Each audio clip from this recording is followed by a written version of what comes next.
আজকে ট্রাইব্যুনালের সুবাদে একটা সত্য কথা জানা গেল। যেহেতু সবাই মোটামুটি জানে, কিন্তু তারপরও সাবেক সেনাপ্রধান যখন বলেন তারই অধীনস্থ ডিজিএফআই কি করছে, দেখেন ট্রাইব্যুনালে সাবেক সেনাপ্রধান ইকবাল করিম কি বলতেছেন। তিনি তারেক রহমানকে তুলে নিয়ে অমানবিক নির্যাতন করেছিল ডিজিএফআই, এই সংস্থাকে একদম শেষ করে ফেলছে। এটা রাহু মুক্ত হয়েছে এখন ডিজিএফআই, বলবো যে মানে ডাল ভাত হয়েছে। মনে করেন ব্যাংকের এই যে এসালম যতগুলো ব্যাংকের মালিক হয়েছে 8টা 9টা, সবগুলো এই মালিকদেরকে ভয় দিয়ে পদত্যাগে বাধ্য করানো, ডিজিএফআই অফিসে কচু খেতে নিয়ে যাওয়া, সমস্ত কাজ করানো হয়েছে এই ডিজিএফআই কে দিয়ে। মানে এর মাধ্যমে কিছু সামরিক কর্মকর্তা কোটি কোটি টাকা মালিক হয়েছে। এখন তারা কোথায় কেউ জানে না। দেখেন, যখন তারেক রহমানকে অত্যাচার করতে পারে, নির্যাতন করতে পারে, তখন তো বাকি তো সব ডাল ভাত।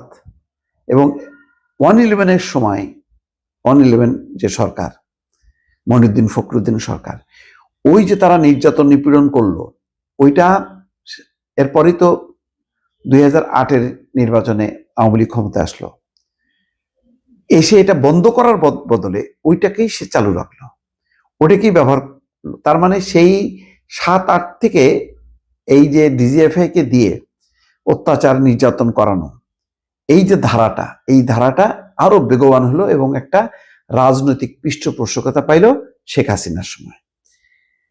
কত বড় ভয়ঙ্কর ব্যাপার দেখেন। এখানে বলা হচ্ছে তার বক্তব্য, আমার বক্তব্য না, 2007 থেকে 2009 সালে মুখ্য নিয়ন্ত্রক হয়ে ওঠে ডিজিএফআই। বিভিন্ন সময় তারা লোকদেরকে উঠিয়ে এনে নিজেদের সেলে রেখে জিজ্ঞাসাবাদ করতেন। এর মধ্যে অনেক মন্ত্রী, রাজনৈতিক ব্যক্তিত্ব ছিলেন। তারা তারেক রহমানকেও তুলে এনে অমানবিক নির্যাতন করেন। সেই নির্যাতনে তো জানেন যে প্রায় পঙ্গু অবস্থায় তিনি লন্ডনে চলে গেছিলেন। সেই লন্ডনে যদি তিনি না যেতেন, অনেকে বলেন হয় তিনি মারা যেতেন, নাই পঙ্গু হয়ে যেতেন চিরতরে, এটা রিকভার করা যেত না। এই জন্য লন্ডনে যে তার জীবনটা রক্ষা পাইছে। এখন অনেকে বলেন বিলেতে উনি আরাম-আয়েশে, এখন দেখেন না তার সমালোচনা করা হচ্ছে যে তিনি বাংলাদেশ সম্পর্কে কি জানেন, তিনি তো বিলেতে আরাম-আয়েশে ছিলেন। মানে ওই লন্ডনে যাওয়ার পর কত বছর তার লাগছে চিকিৎসা করতে, এই তথ্য উনি নিজেও বলেন না, বিএনপি থেকেও বলা হয় না। একটা ভয়াবহ, যতটুক আমি তার ব্যক্তিগত চিকিৎসা ডাক্তার দোলনের কাছ থেকে শুনি, যে রীতিমতো তিনি আর কিছুদিন থাকলে পঙ্গু হয়ে যেতেন। এবং লন্ডনে যাওয়ার পর তার কঠিন চিকিৎসার মধ্যে লম্বা সময় তাকে কাটাতেছে। এটা কিন্তু তারেক রহমান কখনো এই কথাগুলো বলেন না, তার দলও বলে না, কিন্তু এটা হচ্ছে বাস্তব। কঠিন পরিস্থিতি ছিল।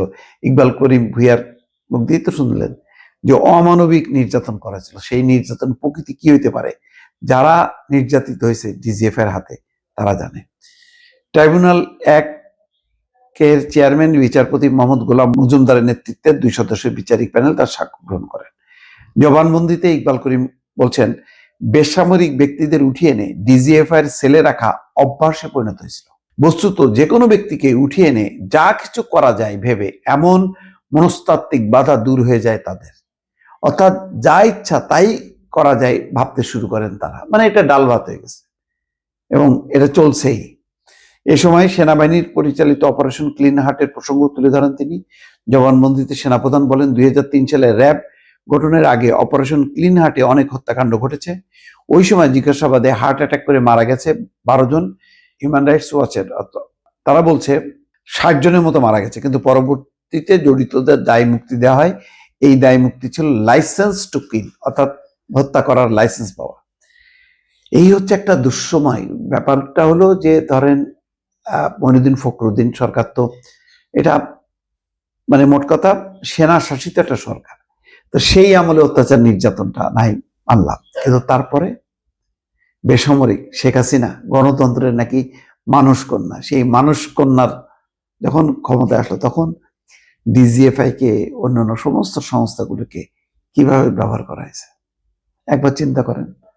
আমি এটা শুধু আওয়ামী লীগের লোকদের বিবেকের উপর ছেড়ে দিলাম যে এইটা সামরিক শাসন সময় যা যা করা হয় এই বেসামরিক গণতন্ত্রের মানুষকন্যা শেখ হাসিনার অধীনে এই বাহিনীগুলোকে কিভাবে পরিচালনা করা হয়েছে, এগুলি কি আসলে বাহিনী ছিল নাকি আওয়ামী লীগ বা শেখ হাসিনার ব্যক্তিগত বাহিনী ছিল, এটা আপনাদের কাছে প্রশ্ন রাখলাম।